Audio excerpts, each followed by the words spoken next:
Back with another Savage stream. Thanks everybody for tuning in. We've been having a great conversation over there in the chat previous to going live here. Thanks to everyone liking, sharing, subscribing to the channel, all that cool stuff. You guys are like really awesome indeed. Wouldn't be doing this without you guys. So thanks so much. In this video, I'm going to talk about, I intend on talking about, I'll probably get distracted, but I want to talk about running your own Bitcoin node, BTC node.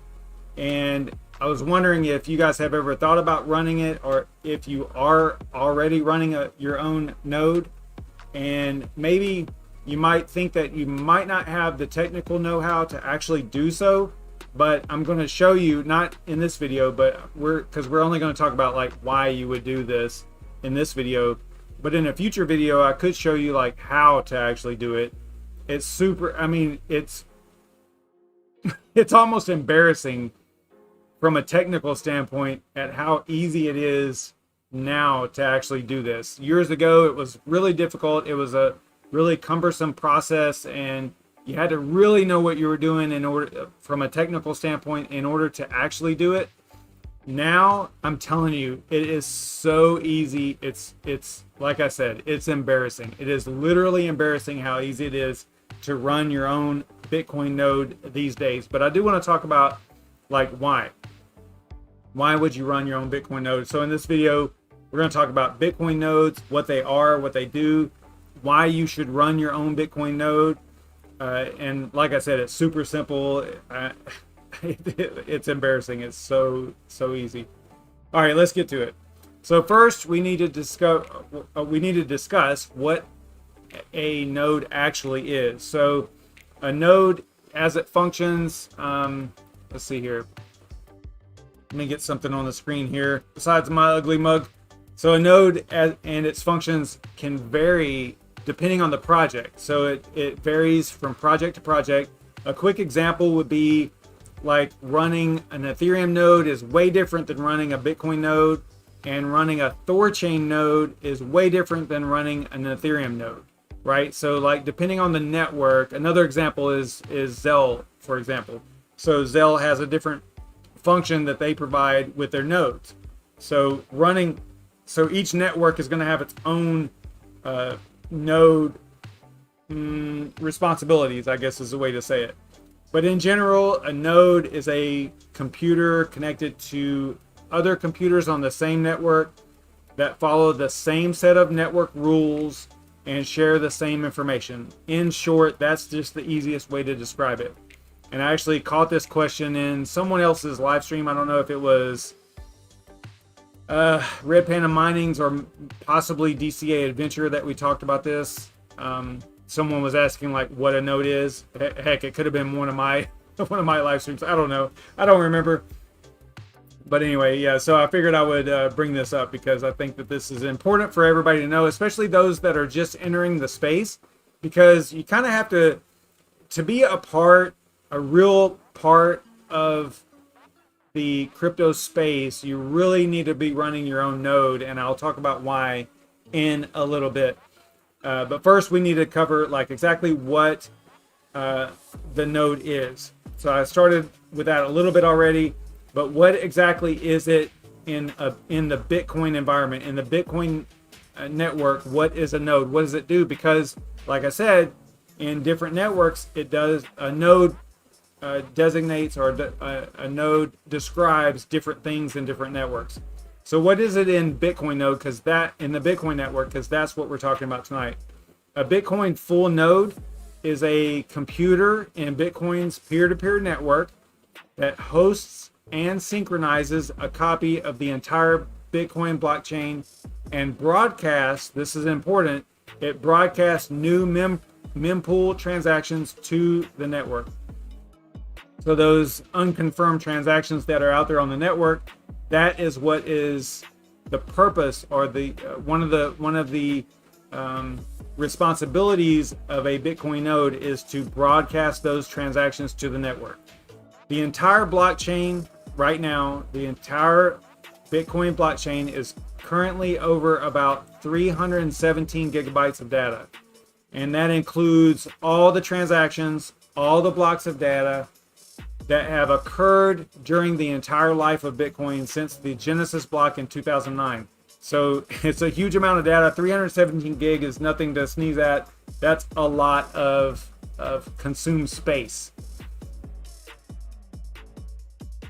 So let me check the chat, make sure that everything's going good over here. What's up, guys?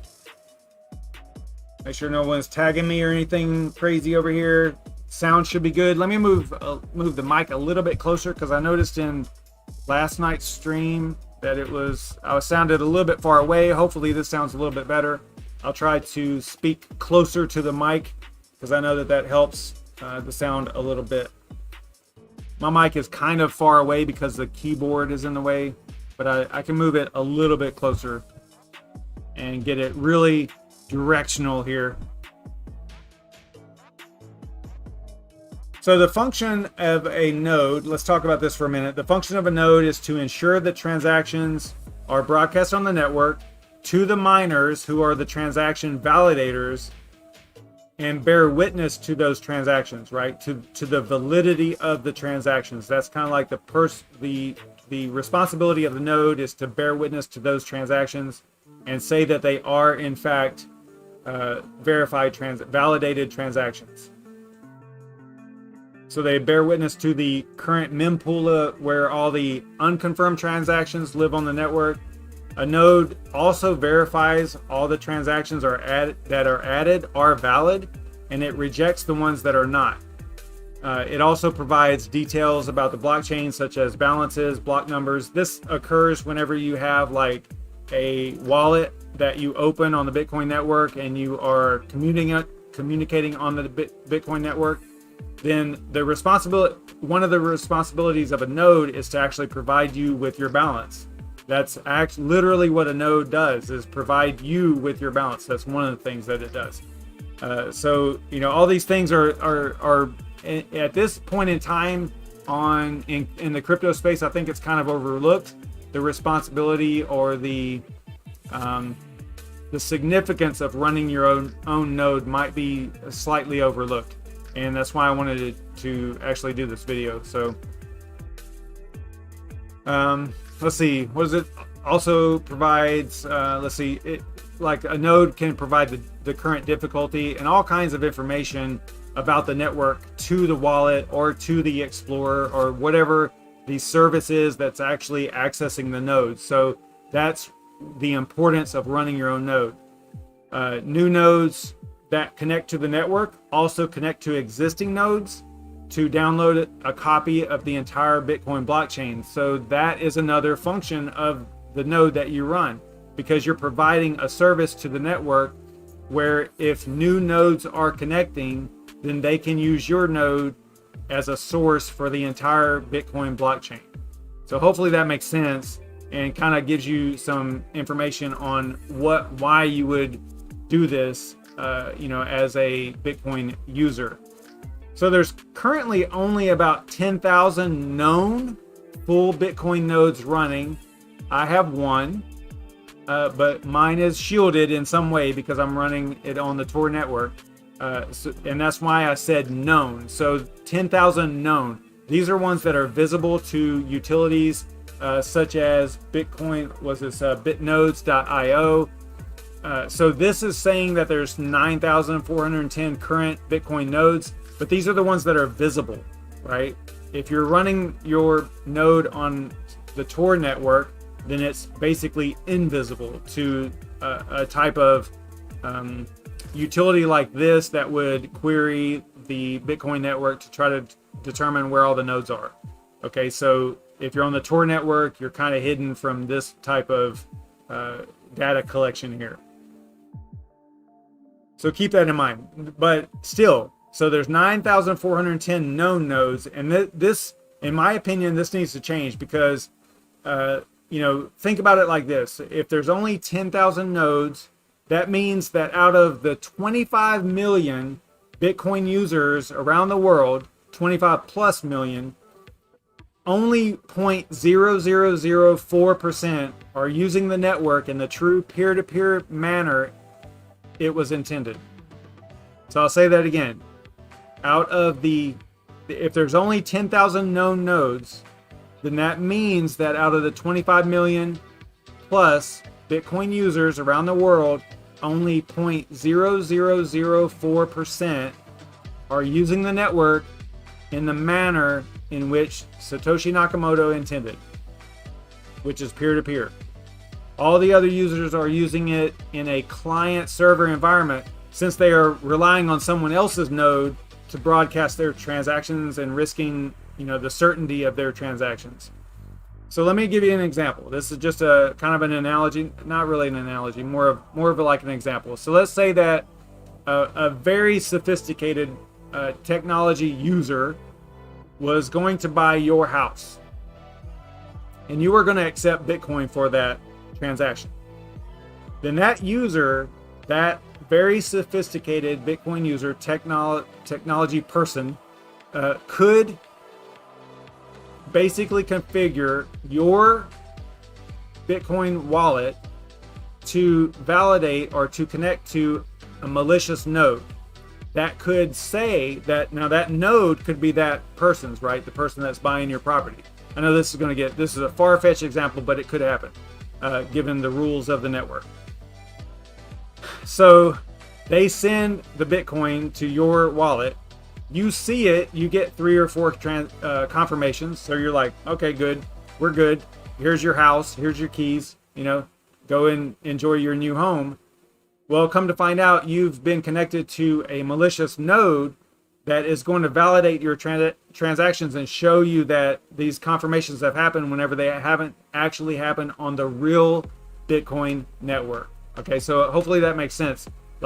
This could happen given the rules of the network. This could happen. So that's just a really wild example, but it could actually happen. So that's just an example. So I know it's a little bit out there, a little bit far-fetched, but just realize that it is possible. And I know I'm just kind of throwing this in here, but if you don't follow me on Twitter, be sure you do. You should, because I spit like pure fire over there. I mean, look at this tweet that I did today. This was like solid, although not very many people liked it or retweeted it, but that's okay. I only have like 2,000 followers, but I mean, come on. So anyway, running a node is how users actually support the network in a very altruistic way, since there's no financial incentive to do so. In other words, running your own node does not really give you any there's no financial incentive. You don't get money for it. It's actually, you're spending money to actually do it. There's no financial incentive to run your own node. It's more of in my opinion, it's more of the principle of the whole thing, right? If you're going to participate in this network and support Bitcoin, then this is almost like one of those unspoken, responsibilities or requirements to actually be a Bitcoiner is to actually run your own node. It's your responsibility. So that's just kind of the way I look at it. It is the principle of it. Running your own node, make sure that the network is honest. If you have your own node, some malicious transaction occurs on the network. If a malicious transaction occurs on the network that breaks the rules, the consensus rules of the network, you know that your node isn't going to broadcast that transaction, since you are the one running it, and you aren't conspiring. Hopefully you aren't conspiring with others on the network to broadcast that rule-breaking transaction. So I know some of this stuff gets a little bit in depth, but I think that you are hopefully understanding the significance of running your own node here. Let me check the chat, make sure that everybody's good over there. Let's see. Yep, CryptoFox, that's correct. I like your last statement there. That's a good example. All right, yeah, you guys are good. Chatting it up over there. I like that. I like to see that. So let's talk about specifically why you would run your own node. What are the reasons you would run your own node? whenever you, and I kind of gave an example with the whole buying the property, buying the house kind of situation. But you got to remember that whenever you query the network for your balances, like even if it's a Bitcoin wallet on your phone, on your mobile phone, or on the desktop, if you are not connected to your own node, then what you are doing, you are querying the network, the vast Bitcoin network for balances or anything else. You are relying on other nodes, other participants, third parties, to feed you that information. I say third parties very loosely because we know that if it's on the Bitcoin network, then you're kind of against the whole third party validation. But what I'm saying is if you aren't running your own node and you aren't connecting to your own node, then you are relying on other nodes to feed you the information based on like your balance information, the block height, the whole thing, everything about the network. You're relying on a third party to do that. And something else that people kind of overlook is, did you know that there are surveillance companies, and definitely, like, I'm probably going to get like flagged for this, but definitely deep state type entities that are running their own nodes. So you are revealing a lot to the network, to the Bitcoin network, whenever you aren't running your own node. You're revealing your IP, potentially all the transactions from that wallet and any future wallets that you may have. So even if you go to like a paper wallet or a hardware wallet, you are actually giving that information out to the network if you are not running your own node. So like in the example that I gave earlier of buying a house, I mentioned the whole scenario with a smart buyer. Some really tech savvy smart buyer could manipulate your wallet to connect to that code, to the malicious node, and then pretend to pay for the property. Since you trust the network and you aren't running your own node, you're going to think that payment went through successfully. So these are far-fetched a little bit, but it is possible. And like another reason that you would run your own node is to be able to basically vote on what version of Bitcoin you're running. A good example is what happened in 2017, where there was like a fight for increasing the Bitcoin blockchain was the whole thing. Increasing the block size of the Bitcoin network. So you had some people in support of it, some people against it. You have the version of Bitcoin that you're running, and you can see that. I think you can see that on this screen here. Let me see. I think that there is, I don't know if you have to zoom up on it or what. There's a way of seeing the version. Let me just click on this real quick here. Yeah, here we go. So I clicked on United States, and you can see the version of Bitcoin that they're running. And there are literally right now, as we speak, there are versions of Bitcoin that are running out here that are vulnerable to some known vulnerabilities or bugs, right?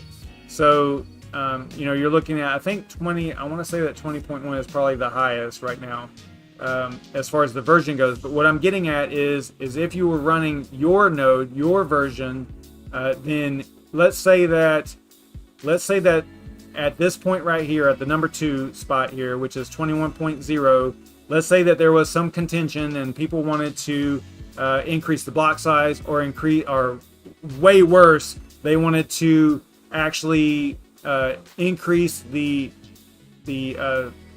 maximum supply, right? From 21 million to, let's say they wanted to make it 100 million.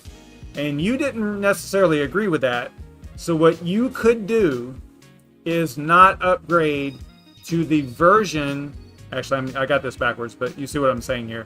So you wouldn't upgrade to the version that supported that 100 million total supply of Bitcoin. You follow what I'm saying? Like, this has to do with software versions, like what code you are running. And with running your own node, you get to decide. You get to decide that. So you can object to other updates. Now, obviously, if not enough people agree with you, then there's going to be a problem, because let's say that 51% of the Bitcoin network actually agreed with increasing the total supply to 100 million, just for example, and you didn't agree, and so you didn't upgrade your software to that version that agrees, then you're going to be on a fork. You're going to be on a different network than all the normal Bitcoin network. So you can see that how this how this plays out. But yeah, it gets pretty in depth with the whole forking and all that stuff. But just understand that if you run your own node, you get to decide which version of Bitcoin Cash, Bitcoin SV, or whatever it's called. You know, those are all forks based on these contentions and disagreements with the Bitcoin network. So you get to decide if you run your own node. So hopefully that makes sense. And like I said, there are surveillance companies that actually look at this information, and you're giving away a lot of information whenever you don't run your own node and you just give that information to the network. Leaving the network or leaving the node running 24 hours a day actually helps the network as well. The only way to destroy Bitcoin for good is for all the nodes to be offline. I've often said this, like, you know, there's people that'll say, well, you know, what if the government bans Bitcoin, or what if you know, ISPs go against Bitcoin, or whatever, right? You would literally, and this is what I tell them, like, listen, you would have to literally shut down the network or shut down the internet as a whole for Bitcoin to fail, for it to go away, for it to not be usable. Because as long as there's one node, kind of in reality you'd have to have two, but as long as there's one Bitcoin node up and running, then Bitcoin is running. You know, like Hal Finney's tweet back in 2009. I think it was 2009. You know, he said running Bitcoin, right? So that is all, and he was probably the first or one of the very first nodes that was out there. So that's all you need. And that was the beginning of Bitcoin. So it's all you need to keep it going is one node. Technically two if you want. Well, actually one node could support the transactions between two other users that are not running their own nodes. So really one node. So that's kind of cool to think about it like that. And whenever you run your own node, your own Bitcoin node, it's like you are empowered because you are the node, right? And you become a proponent of, like, kind of like you probably hear that coming across in how I'm discussing this tonight. Whenever you start running your own node, it's like an empowering thing where you are saying, look, I am Bitcoin. I am a Bitcoiner because I'm running my own node. You know, that makes me a true Bitcoiner, because if you are just using the network through your wallets and all that stuff, you're just kind of like a user. You're not really a true Bitcoiner. And I'm not trying to hate on anybody or anybody. I get it. You know, I just recently have my own node set up. Super easy. Again, it's embarrassing. It's so easy. So that's kind of like the reason that I'm doing this video is I want to explain to everybody that it's so easy. But there are some drawbacks to running your own node. Like, for example, it does take up some space as far as hard drive space. It takes some energy depending on the hardware that you use. It does take some bandwidth. There's some bandwidth that you have to dedicate here. Not dedicate, but it does use some bandwidth. I've got my Unify network up here, and you can see my actual node here with what it's actually done down here. I don't know if I can maybe zoom up on that. Hang on a second. So you can see, you know, some of the activity of the node itself. This is based on, I mean, I don't know what the time frame is here, but I don't know if it's like from life or from, this is probably from the last reboot, I would assume. So you can see that there's down packets, you know, bytes, 3.17 gig, pretty huge. I have noticed a spike in, like, if I look at my ISP's statistics, like I got a notification last month whenever I first set this up, that I was approaching the 75% capacity. I think I got up to like 90 while I was actually downloading the full Bitcoin blockchain. So it does consume some network traffic. So it is something to consider. You have to realize that is actually happening. So keep that in mind as you go forward with running your own node. It does consume some bandwidth, especially that initial setup. But I think that once it gets up and running, I think you're okay. It's not going to be a huge amount of demand on a daily basis. I mean, you can see here the chart here, with showing like, this is like whenever I set it up, and then over time it decreases, right? So that initial setup is what is a huge amount of demand with the 318 gigabytes of data. So yeah, that is one drawback. Let me check the chat, make sure you guys are good over there.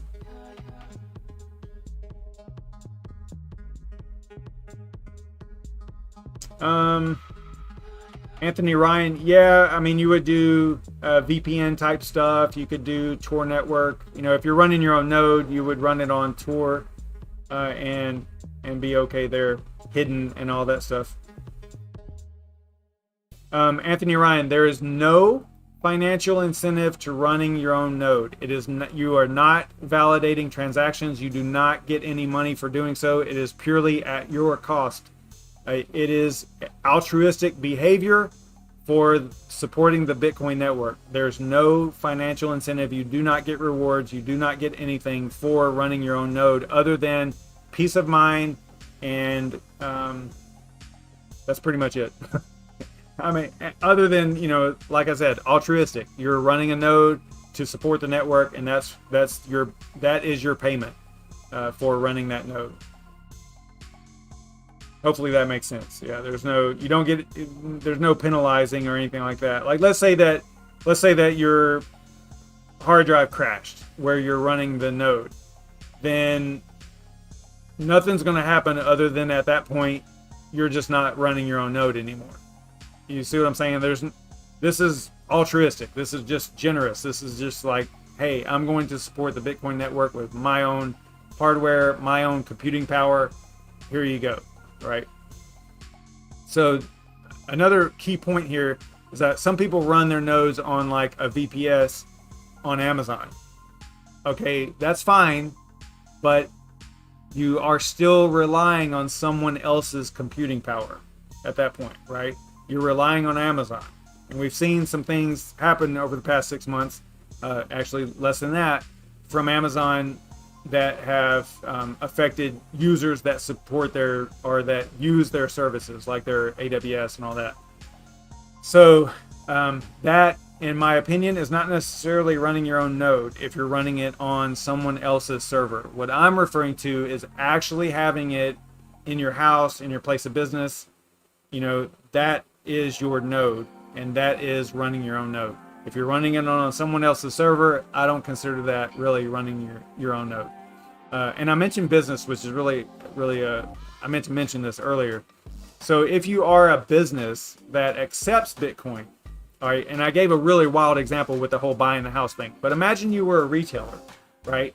So you're a retailer, and there's this new software out there, a malicious software, where you can trick a Wi-Fi connected device, like a mobile phone, to validate or to connect to some malicious Bitcoin node. And you're a retailer, you're selling products, right? So you're selling a product to a user, and they're sending you Bitcoin to pay for that. And you go, okay, now this is like a retail environment. You're like a storefront, right? Like a brick and mortar store. And they send you the Bitcoin, they're paying for a $100 pair of sneakers or whatever, right? So you're looking at your mobile phone, your device that's connected through Wi-Fi or whatever, to that malicious node. They are connected to that malicious node, and they send their payment to that malicious node. Now it shows up on yours. You got one confirmation, two confirmations. Let's say that it was a layer 2 kind of solution, and you're getting your confirmations faster, or Lightning Network or whatever. So you go, yep, okay, you're good. You're checking out, throw the sneakers in the bag. They walk out the door, and then come to find out you've been connected to a malicious node. So if you're a retailer, this is really important to run your own node so that you can connect to that node and validate those transactions and know that you are not running some malicious software, right? A malicious version. You're not conspiring with other node operators to steal money from your customers, right? So that becomes really important as a retailer or as a seller of anything. To if you're going to accept Bitcoin, I would highly encourage you to run your own node. So I don't know, I'm kind of getting off topic here, but I think you guys get the gist of it. All right, so let's see. Not being tagged in the chat, so I think we're good. I'm a little bit over. Actually, I'm doing pretty well. 21 minutes. That's not too bad. That's not too bad for me. I usually go pretty long here. So here's what I'm going to say. I'm going to say that if you guys want to see how I set up my Bitcoin node super easy, then I will do that tomorrow, as long as, let's see how many viewers we got here. Let's say that we get, and I might already be there, but let's say that this video gets, if this video gets 20 likes, that's pretty low. There's 17 viewers right now. Let's say if this video gets 30 likes. If this video gets 30 likes, then I will do another video on how to actually set up your own Bitcoin node the way that I did. That is embarrassingly easy. And I'll do that tomorrow night if this video gets 30 likes. That seems pretty low, but I haven't been paying attention to how many likes my video's been getting. So maybe I might be really undercutting that like, but it doesn't matter, because I kind of want to show you guys anyway so that everybody knows. So we'll go over that probably tomorrow night if this video gets 30 likes. Then we'll discuss that tomorrow night. I don't know if I'll do a video during the day tomorrow. We'll see if I can come up with something. But yeah, there you have it, my friends. If you want to be kept up to date on the Bitcoin network and running your own node, how to run your own node, and why you should, then be sure to like, share, and subscribe to my channel. Be sure you click the notification bell and all that cool stuff so that you can be notified of whenever I post new videos or go live, so that you can stay on top of things. You guys are awesome. I really appreciate you guys hanging out. Stay savage, everybody.